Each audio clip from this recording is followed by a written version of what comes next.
and good day, everyone. I'm Christine Jacob-Sandejas for Sports Watch on Newswatch Plus. Well, the Philippines will host the maiden FIFA Women's Futsal World Cup, and that will happen in November, marking the first time the country will host a major FIFA event. The Philippines will also get to field in a team by virtue of us being the host. This landmark event will showcase 16 nations representing 6 continental confederations slug it out for futsal supremacy. Now joining us today to talk more about that, we have FIFA Tournament Director, the FIFA Architect, Futsal Architect. We have Jaime Yarza and the Deputy Project Lead, Kyra Dimaandal. Welcome both of you. You have been busy promoting this wonderful event. How has it been so far, Jaime, the whole preparations? Well, as I was telling you before, we're very excited with this tournament. As you said, it's the maiden one. We didn't have it before, and it's been a long dream for me to make it happen. And I was saying in the various interviews and in the brand launch yesterday, it's a dream come true to come to the Philippines because we share a very similar vision of legacy, empowerment, women's sports, development, and we think that doing it here is going to be a great opportunity not only for the Philippines but the whole region, and we are hoping that together with the government, the cities and the federation we can really help promote and develop women's sport and obviously specifically futsal and football in the country. And we're working very hard, but we're very excited at the same time. I mean, where are we in terms of the preparations? I mean, you have been coming back here every so often from when we first announced that we are to host it. Where are we? Are we like halfway there? I mean, what does it actually take to organize an event such as this? Well, it takes a lot of work. Obviously, a lot of work. There's a lot of areas that needs to be touched from marketing, promotions, communications, competitions, logistics, customs, infrastructure, power, and you can go on the list. We are, I would say, halfway. We have done very good decisions. The Federation has built a local organizing committee, which is one of the things that we first do when we come to a country, because these are the people that need to implement what we have to do with the tournament. And we're very satisfied. The local organizing committee is coming very well. They're extremely professional. We have a very good relationship with them. We have chosen the venues. We know where we're going to play. We are now finalizing, almost finished with the plans of all the refurbishment that needs to be done on these venues. We are setting up the last milestones for the development plan. So we are really very good on our way now. We have extremely good cooperation with the government and with the cities. We have a very strong support from them, and we need to now start implementing also the works that needs to be done so that the halls can be ready in time for the tournament and as well serve as a legacy for the future, because the people from Philippines can really have top-level facilities that they should then use in the future for futsal leagues, for futsal tournaments, even international tournaments. I know you mentioned something about the venues. You narrowed it down to 2, and that's Philsport and the Victoria City Coliseum. How many were actually in contention, and what made you decide to focus on these 2 venues? Well, I'm not sure anymore how many, but we looked to 6 or 8 or something like that. Yes, obviously not to choose 6 or 8, but to decide among them, and it was tough to decide because there's a lot of things. As you know, most of these places are basketball sizes, and that's too small. And you've got the pitch, then there's not enough space. One of the things that we recommend in many countries is when you make such a big investment, just do it with a little bit more size, and you can play a lot of more sports. It's not only for us; it's for handball, it's for other games. Yes. So the sooner I know basketball is important, and I got it, but once you limit it to this basketball size, you can only play basketball basically, and that's a loss. You're not going to play basketball all the time. There's a lot of other sports that can benefit for such a big investment of building a nice new hall. So we did all this work and we came up with these 2. We got a very good relationship with Victoria City and the Negros Island, and so that's why we ended up choosing these 2. Okay. And how are you, before I get to you, Kai, how are you going to be dividing the venues? Who's going to be in Philsport? Who's going to be in Negros? And are they going to keep switching, going back and forth? Well, We have 16 teams. We Yeah. will divide them in 4 groups of 4. 2 groups will be based here in Manila and Pasig, and 2 groups will go to Victoria. Who plays where is Draw. decided at the draw, which is on the 15th of September. Still. Okay. So we have to wait. But Okay. as you know, we only have 2 teams qualified, the host, Yes, yes. and New Zealand from Oceania, Yes. which is has a long-standing relationship with futsal and has a very good team. So we're looking forward to meet them. The European qualification just started Today. yesterday, I think. yesterday. Today or Yeah, yesterday, yeah. Well, with the time Depends difference, on I know the- more. All right. But it just started, Yeah. and the others will go on Yeah. next. So, and we have 77 countries playing the qualifications, which is an amazing number, and it's higher than the first qualification for the Women's Football World Cup. I think it was around 52. Wow. This is 77, so we got more than when the Women's World Cup started. So this is a great news. Yes. And we're going to split them like that. It's not 100% decided which matches are going to be played where. So there's still some interesting news to come from here until the draw, final, opening, where does Philippines Okay. play. So these things Narrow is still that to down come. as we go, Yes, as we go. exactly. Okay, so beyond all of this, we're already excited as to find out where we can watch all of these amazing women play futsal. What else can the fans expect, Kai, from this maiden historical event? I'm getting goosebumps just talking to you because I know you Yeah. have football in your heart, talaga. This is Yeah, when it was announced that we Yeah. were the host for it, it really felt like a dream. Like us, like his being dream and your dream. yeah, Completely. our dream and It's a shared dream. Shared dream. and see, it's not a coincidence. Like Yeah, yeah. I feel like it was really a blessing upon us that we're here now. And going back to the announcement, when we were kids, we would look at World Cup as like that's the grand stage. Like that's You where would stay up late. Yeah, I mean, we would because stay the up time late. difference. We would set up parties. Yes. We would even study at earlier times just so we can watch Yes. football games, futsal games, and all the events of FIFA. And then now, actually having the World Cup here, and then also having our girls play. Girls play. It's like we were cheering for example, whatever teams like Brazil, Spain, and then now we're actually like seeing the word Philippines on there, and we actually get to cheer for the Philippines. And our girls are so good. They are. I mean, And for they- such a short amount of time that they've been able to develop, they have actually, gone leaps and bounds to the international arena. Yes, and our girls, they're really hardworking. When we look at the space of futsal and sports that are, when we say male dominated, there's a small space for women. But with our women here and with our girls, they don't seem to have that mindset that we're small. Yeah. They have that mindset that we can play this sport as much as anyone else can. And that's good energy coming into this. Like, for example, in the brand launch yesterday, good energy from the girls being there. I think they appreciated that everyone was actually like looking for them and For actually sure. yeah. I mean, I remember when they would play in Rizal, like nobody would come to watch. I mean, when we first started, now they actually can fill up a whole stadium, in Rizal Memorial. What was the reason, Jaime, for you being able to choose the Philippines to host this? I mean, we announced it way back in 2024. There were, I don't know how many countries bidding, maybe 6 or so. Yeah, We have something Brazil, like Italy, and all of the big names. What stuck out and said, okay, Philippines, year ago? Before I answer to that Yeah. question, there's Okay, go. something that reminded me when you were saying is that we played in the Dominican Republic, the under-17, recently. And it's also not a football country, as you know. The highest attendance of a football match ever was the under-17 national team at the World Cup.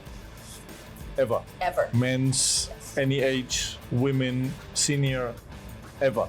There It was an amazing experience that really the island came behind these girls, under-17 girls, to see them play, and it was like 30,000 people. Never, ever Never.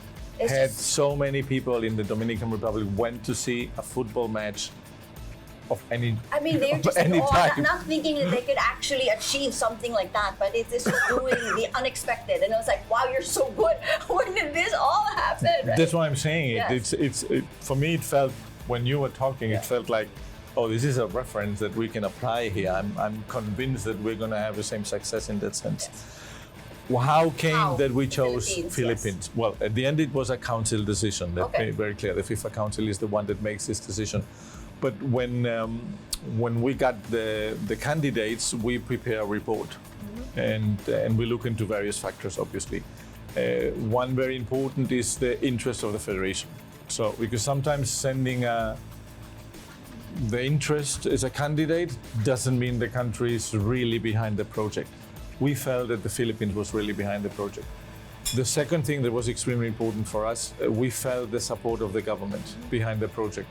And at the end, you can host a World Cup relatively easily. Even without, relatively easy is what I'm saying, even without much government support, it's not going to succeed. Yeah. You just do it, you leave, and it's gone. It just crumbles. And for me, it's painful when everyone's investing so much money, and it's not only about money. We're talking about the future of the girls, of the boys, and about the future development, about the legacy. Yes.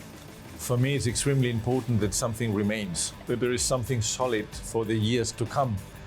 And we felt that the government was really behind the project. And we thought if the government is behind, the federation is interested, and we put our part, this is going to be a great It's something like fate. I mean, it was the timing was so perfect, as the Philippine women's football, now futsal, is slowly rising. This comes on our plate, because if it was maybe a few years ago, maybe we would not be able to, or you would not think of us. You'll never know. The goal against New Zealand was fantastic. Yeah, exactly. That put us on the map. Right? That put us on the map. Well, you mentioned already earlier about the brand. Talk to me about it, the logo, the inspiration behind it. Tell me. So, every FIFA event, so I was saying like we would always watch FIFA events, and what struck to me always was that FIFA would always add the theme of the host country. And so I expected something like that, but I didn't expect something down to the details. So we were talking about the logo, and if you look at it enough, you would see many details about the Philippines. Like for example, we have the Vinta, which is the famous boats from Zamboanga, and I wanted to mention the binakol, which is one of the textiles that is very hard to manufacture in the Philippines, and lack of a better word, is in danger because of the cotton supply and everything that has to do with manufacturing that. So if you look at the logo, it really does have Philippines written all over it, but it also has enough elements to balance it out that makes it an international kind of world-class kind of logo, that when you see that logo, it's futsal, it's Philippines, it's women's. So for me, I got goosebumps when I already saw it, but in the official brand launch, it felt like I saw it again for the first time. So it was a very inspiring moment for everyone, and I bet the girls being there yesterday just boosted them. But when somebody ends up deciding, a logo or a symbol, such as for something so big like this, what were your non-negotiables? You say, okay, it had to have this. It had to have what? The play, the five. What were your? The only non-negotiable is it's a size and format, because it's based on the trophy. And it has to reflect the trophy somehow, because it's the principles. Yeah. The rest is like under discussion. Yes, it's been months of discussions and information exchange between the federation, the local organizing committee, FIFA, and our agency to come up with something that is true Incredible. From the Philippines. And there were many proposals before that one, until we came to that one. When I agree with her, I think yesterday was like seeing it again for the first time.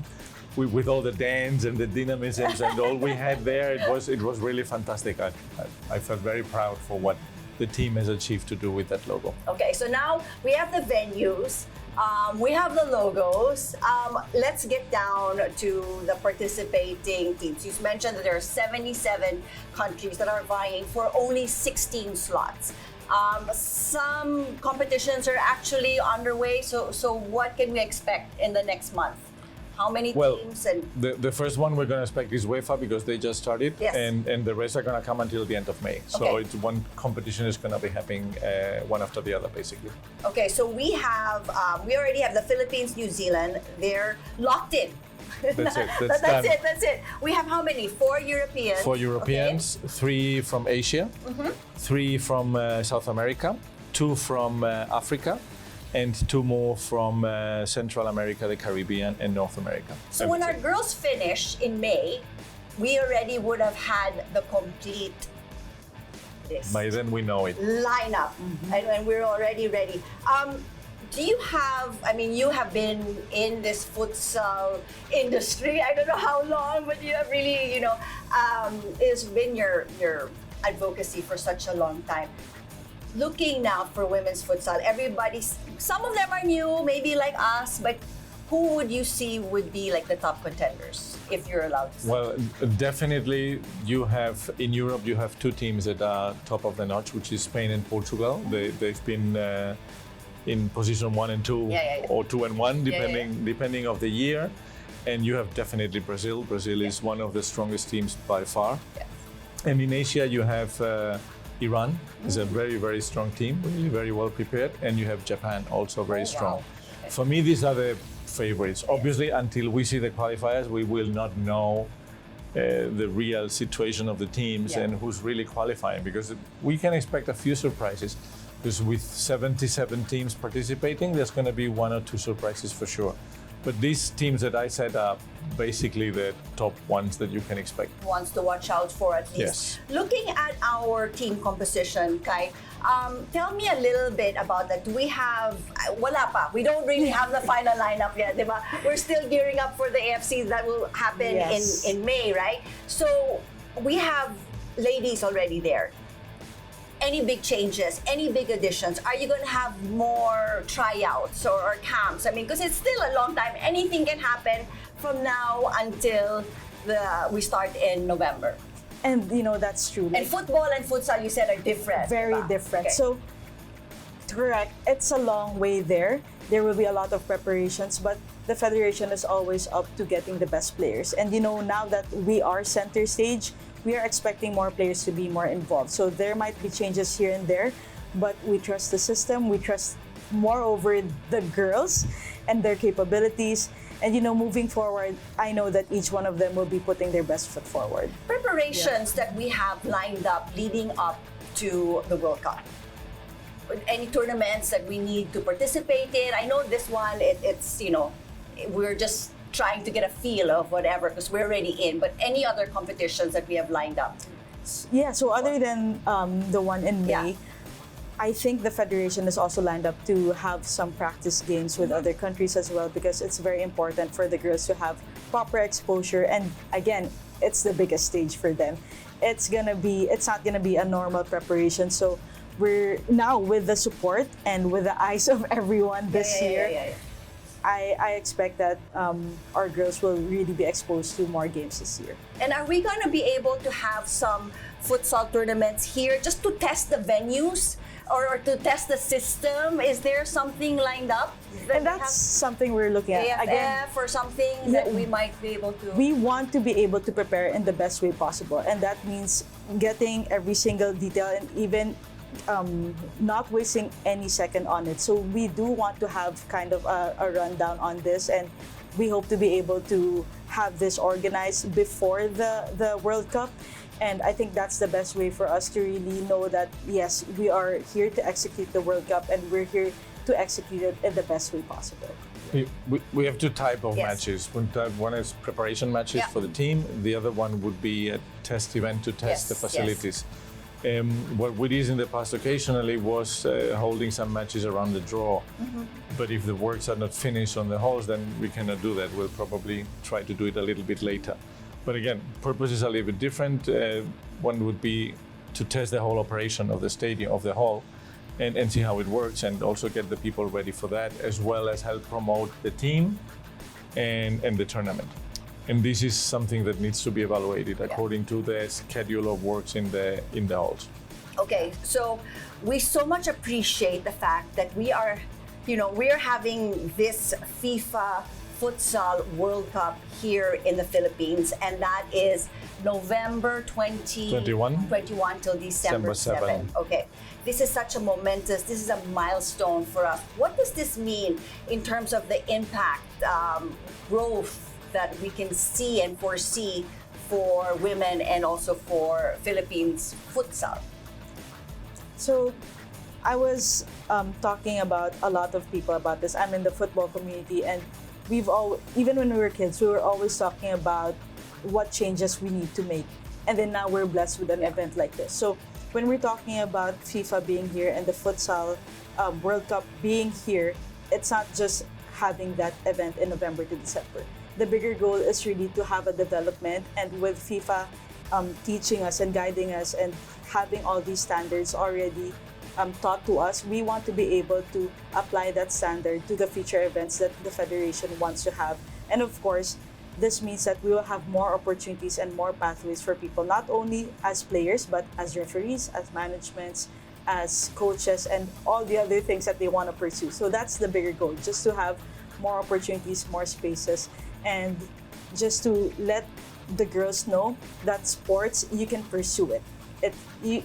It's not just something recreational. You can have it recreational, but we want to open that option that you can pursue it in a lot of ways. I mean, where was all of this when I was growing up? I mean, I have two brothers that are into football, and I said, I want to play too, because that was the only way I could bond. But this was in the 70s, and I went to apply to the coaches, and no girls allowed. I'm like, where are you now?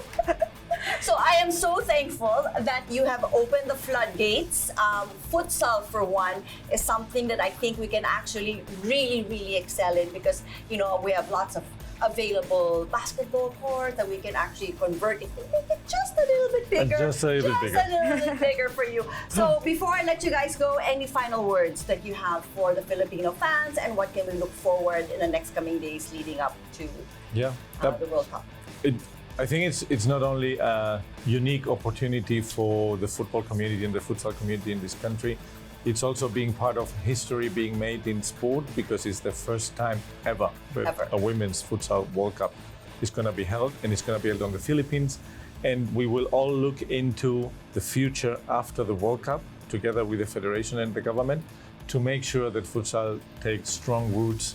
The girls can play, the girls are empowered, the girls can have role models they can follow. It's the sport people. You mentioned today also something very important. It's not only players, it's coaches, it's administrators, it's referees. There's a whole lot of people around the game that is extremely important for the development and for growth and for empowerment. And we are really looking forward that these girls that are now young, when they grow up, they have the chance to be part of any of these areas, from doctors to administrators to, I don't know, gatekeepers of the stadium. It doesn't matter. Just the whole scenario around it. So I invite all the Filipinos to come and watch this fantastic tournament and really enjoy the first ever World Cup in their home soil. Tickets, wala pa. No tickets yet. You can't buy tickets Not yet. No, already going specials or anything like that. For you, Kai, final words from you, being, big star when it comes to football, on retirement, but planning to go back. So all I can say is to our kababayans, sama-sama tayo, suportahan ng ating girls and of course the other teams, but of course our girls. Sama-sama tayong suportahan natin sila, because this is the biggest stage. And if you want to be part of history, that is the perfect event and perfect opportunity. It's right here in our home country. You can have vacations as well when you go to these games. So again, sama-sama. And I think a lot of people might also want to be involved in some way, volunteers and all of that. And I'm sure we're going to be putting up where they can apply, no? There is a great program for volunteers. We're going to need a lot of people that would like to be involved in an event of this size. The program will be launched in a few months so that the people can register. And I animate also everybody who's into sports to register as a volunteer. It's a unique opportunity to get mixed up with not only the players and the coaches, but how a World Cup is organized, see it from the inside. So we wait for your call. Ayan. Maraming salamat. Thank you so much. Salamat. Salamat po. Maraming salamat. Thank you for joining us here on Sports Watch. FIFA Tournament Director Jaime Yarza and Deputy Project Lead Kyra Dimaandal. Do stay tuned for News Watch Plus for more updates and information.